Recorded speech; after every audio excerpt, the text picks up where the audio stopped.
Hello বন্ধুরা, তোমরা সবাই কেমন আছো? আমি অনুরাধা আবারও এসে গেছি একটা রান্না নিয়ে। আজকে করব লোটে মাছের ঝুড়ো। তার জন্য মাছগুলো ভালো করে ধুয়ে জল ঝরিয়ে নিয়েছি, তারপরে নুন হলুদ দিয়ে মেখে নিয়েছি। এবার এই মাছগুলো কড়াইতে দিয়ে দেবো সিদ্ধ করতে। কোনো তেলও লাগবে না, জলও লাগবে না, এর থেকেই জল গলবে। আমার ভিডিওগুলো যদি ভালো লাগে লাইক শেয়ার কমেন্ট করে উৎসাহিত করো, আর পুরো ভিডিওটা দেখার অনুরোধ রইল। দেখো কত জল গলেছে, আর একটু সিদ্ধ হতে হবে, 2 মিনিট সিদ্ধ করে নিলেই হয়ে যায়।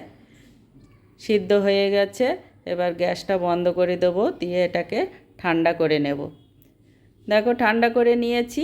এবার এই মাঝখানের এই কাঁটাগুলো সব হাত দিয়ে দিয়ে বেছে ফেলে দেব, নইলে ঝুড়ো করার সময় এই কাঁটাগুলো সব ওই গুঁড়ো গুঁড়ো হয়ে যায়, আর খাওয়ার সময় মুখে বাঁধে, তখন বিরক্তি লাগে খেতে। এইভাবে করে নিলে খাওয়ার সময় কোনো কাঁটা মুখে বাঁধবে না। সব বেছে নিয়েছি, দেখো কাঁটাগুলো আলাদা হয়ে গেছে। এইভাবে আগে লোটে মাছ খেতাম না, আমার মেয়ে খুব ভালোবাসে, তাই এখন করি। এবারে কড়াইতে সর্ষের তেল দিয়েছি, এটা গরম হয়ে গেছে। তা তেজপাতা, গোটা জিরে আর গোটা গরম মশলা ফোড়ন দিয়ে দিয়েছি।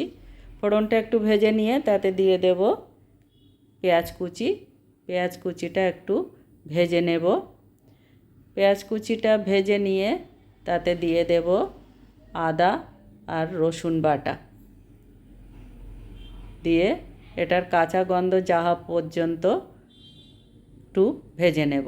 তারপরে দেব টমেটো আর কাঁচা লঙ্কা কুচি, দিয়ে এটাকেও একটু ভেজে নেব।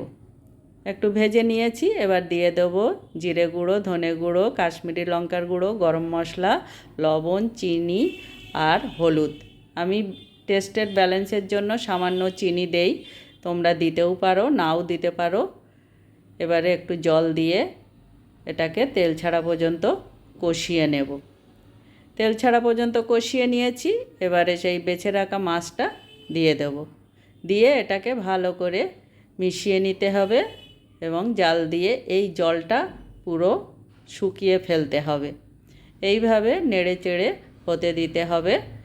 দেখো হয়ে গেছে, চারিদিক দিয়ে তেল ছেড়ে দিয়েছে। এবার এটাকে নামিয়ে নেব। ধনেপাতা থাকলে ভালো হতো, এখন তো শীতকাল নয়, সব সময় ঘরে ধনেপাতা থাকে না, তাই দিতে পারলাম না। ধনেপাতা দিলে খেতে খুব ভালো লাগে। এবারে নামিয়ে নেব। দেখো রেডি হয়ে গেছে লোটে মাছের ঝুড়ো।